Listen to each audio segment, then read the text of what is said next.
স্কুলীয়া জীৱন আৰম্ভ হওঁতেই স্কুলৰ ফালৰ পৰা তাক বন্ধ কৰাই দিলে আৰু সি কোনোদিনে স্কুল যাব নোৱাৰে।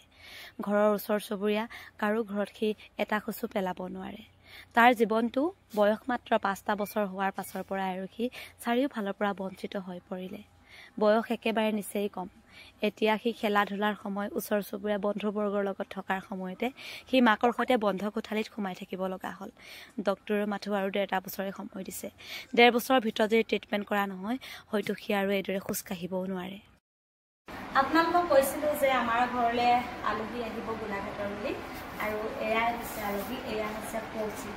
কৌশিক আমাৰ অনুৰাগৰ সমান। কৌশিকে 2017 চনৰ জুলাই মাহত জন্ম হৈছিলে আৰু আমাৰ অনুৰাগ হৈছিলে 17 চনৰ 12 ডিচেম্বৰত। মাহটো কেইটামান মাহৰহে ই ডাঙৰ, অনুৰাগ কেইটামান মাহৰ সৰু।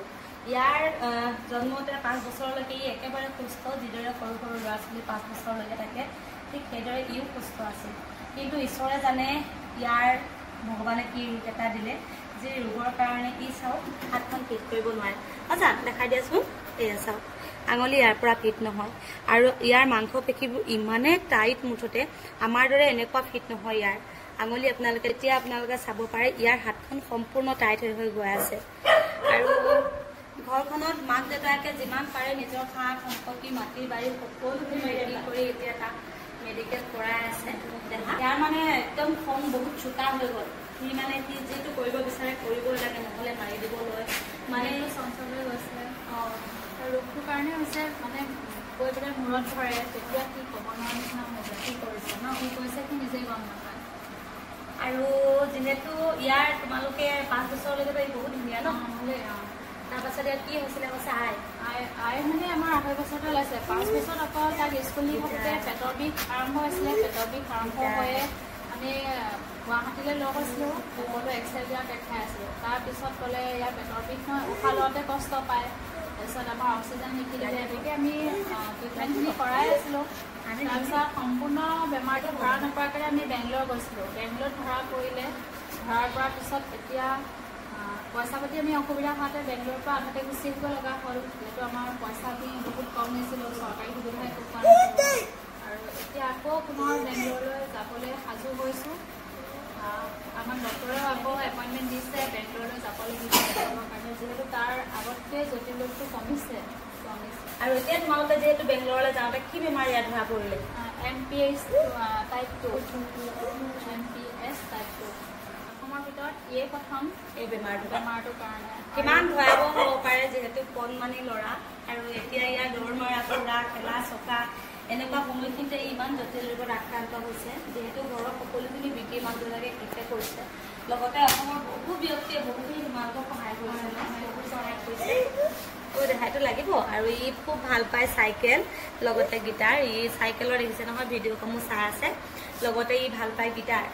আৰু এতিয়া তোমালোকক যিহেতু বেংগলোৰলৈ তোমালোকে যাব লাগে, এওঁলোকৰ হাতত যিহেতু এতিয়া লাহে লাহে গৈ পইচা পাতিৰ বহুত অসুবিধা হৈছে। সন্তানটিৰ কাৰণে যদি আপোনালোক কোনোবাই, যিহেতু মোৰ 3 লাখ ফলোৱাৰ্ছ আছে, 3 লাখ ফলোৱাৰ্ছৰ মানুহে যদি 10 টকাকৈ এজনে যদি আগবঢ়ায়, বহুত টকা হ'ব। আৰু কণমানিটিৰ যিহেতু এতিয়া বেংগলোৰলৈ যাবলৈ 1 লাখ মান টকা প্ৰয়োজন হৈছে, তেওঁলোকৰ হাতত ক্ৰমান্বয়ে পইচা পাতিও নাইকিয়া হৈছে। আশা কৰোঁ আপোনালোক প্ৰত্যেকে 10 টকাকৈ হ'লেও সহায় কৰিব, যিসকল মোৰ ফলোৱাৰ্ছ আছে। আৰু কণমানিটি সুস্থ হোৱাত মাক বাপেকৰ যাতে বুকুখন ভৰি পৰে, আগৰ দৰে হয়। কি দেখা মজা। এয়া চাওকচোন, মাকে যে কাপোৰ চিলাই মোক দেখাইছে, মায়ে ইয়াত কাপোৰ চিলাই। তোমালোকৰ মায়ে ইয়াতে কাপোৰ চিলাই? পাপা কি কৰেনো দেহা? পাপাই কি কাম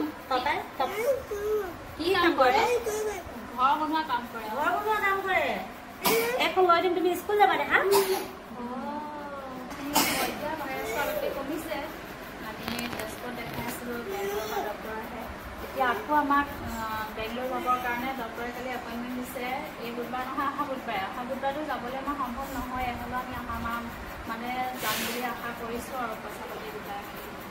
তেনেকৈতো আমাৰ একো নায়েই আৰু। আজি ল'ৰাটো এতিয়া 7টা বছৰ হ'ল জন্ম হোৱা, আৰু এতিয়া 5 বছৰৰ পৰা একেৰাহে মেডিকেল কৰাই আছে। যদি আপোনালোকে 10 টকাকৈ যদি 3 লাখ মানুহে যদি সহায় কৰে কণমানিটি অকণমান বেমাৰৰ পৰা সুস্থ হ'বলৈ, আশা কৰোঁ আপোনালোকে কৰিব আৰু অকণমান কৌশিকে যাতে আগলৈ অকণমান সুস্থ হয় আমাৰ ল'ৰাটোৰ দৰে হয় বা অন্য ল'ৰাৰ দৰে হয়। মোৰ ঘৰ যিহেতু গোলাঘাটত আৰু গোলাঘাটৰ যিসকলে চাই আছে তেওঁলোকো সহায় কৰিব, নতুবা যিহেতু অসমৰ মানুহ চুকে কোণে আছে প্ৰত্যেকে 10 টকাকৈ যদি সহায় কৰে বহুত বেছি সুখী হ'ম।